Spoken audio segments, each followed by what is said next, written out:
आम्ही ताकद लावली नाही। हे लोकांचं बाळ्यामामा प्रति प्रेम आणि भाजप प्रति असलेला राग लोकांनी रस्त्यावरून व्यक्त केला। त्यातल्या त्यात मला आनंद ह्या गोष्टीचा आहे की काही जण पसरवत होते रशीद ताहीर नाराज आहे, दयानंद चोरगे नाराज आहे, रुपेश म्हात्रे नाराज आहे, कोणी नाराज नाही।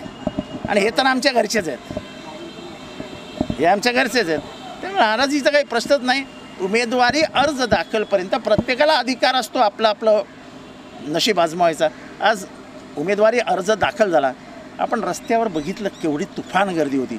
मी माझ्या राजकीय आयुष्यामध्ये एवढी मोठी रॅली बघितलेली नाही।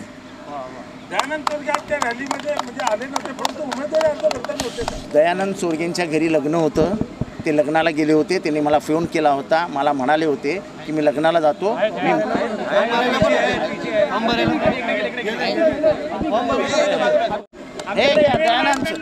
ये देखो ये हमारे साथ है, ओरिजिनल है। आणि मी जसं सांगितलं शेवटच्या क्षणापर्यंत प्रत्येक माणसाला वाटतं की आपल्याला उमेदवारी मिळावी। दयानंदनी जे केलं काहीही चुकीचं केलेलं नाही। लढाई लढायचीच असते, पण शेवटी आपल्यामध्ये एकालाच कोणाला तरी विनर घोषित करतात, तर बाळ्यामामाला मिळालेली आहे, तर दयानंद बाळ्यामामाचं काम करणारच।